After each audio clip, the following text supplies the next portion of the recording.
हमारे चैनल में आपका स्वागत है।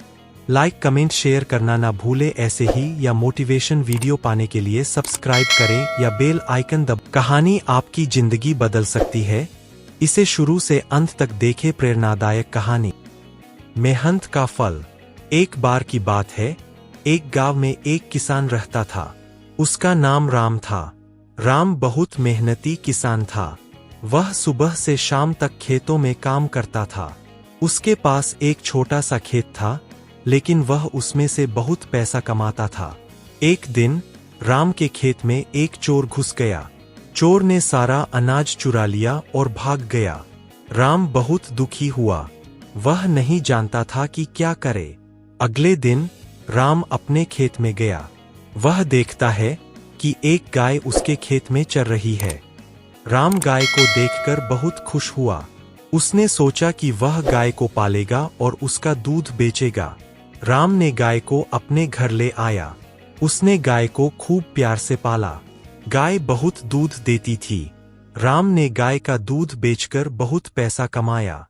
धीरे धीरे राम और गाय एक दूसरे के बहुत करीब हो गए। वे दोनों एक दूसरे के बिना नहीं रह सकते थे। एक दिन राम को शहर जाना पड़ा।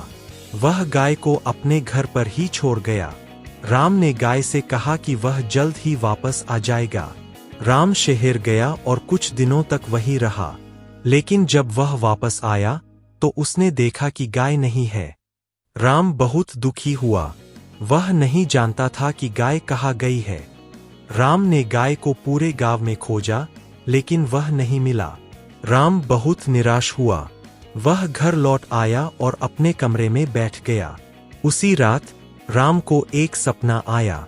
सपने में एक बूढ़ा आदमी आया और बोला, राम, तुमने बहुत मेहनत की है।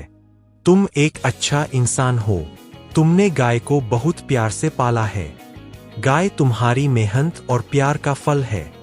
वह तुम्हारे पास वापस आ जाएगा। सपने से जागने के बाद राम को बहुत अच्छा लगा। वह विश्वास था कि गाय उसके पास वापस आ जाएगी। अगले दिन राम अपने खेत में गया।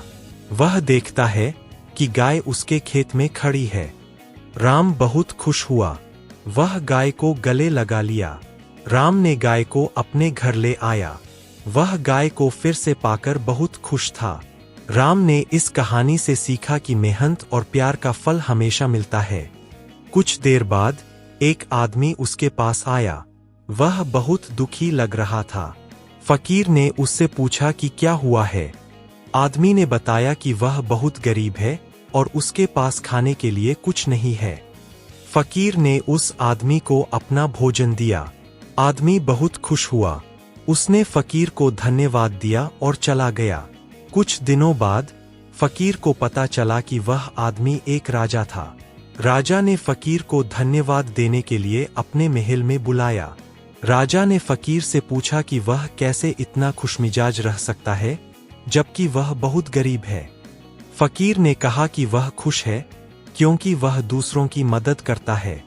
राजा ने फकीर की बात मानी और वह भी खुश रहने लगा।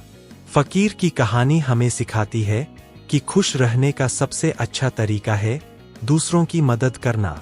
जब हम दूसरों की मदद करते हैं तो हम खुद को भी खुश करते हैं। आपको ये कहानी कैसी लगी हमें कमेंट में जरूर बताएं। ऐसे ही और प्रेरणादायक कहानी पढ़ने के लिए स्टोरी लाइफ के साथ जुड़े रहे।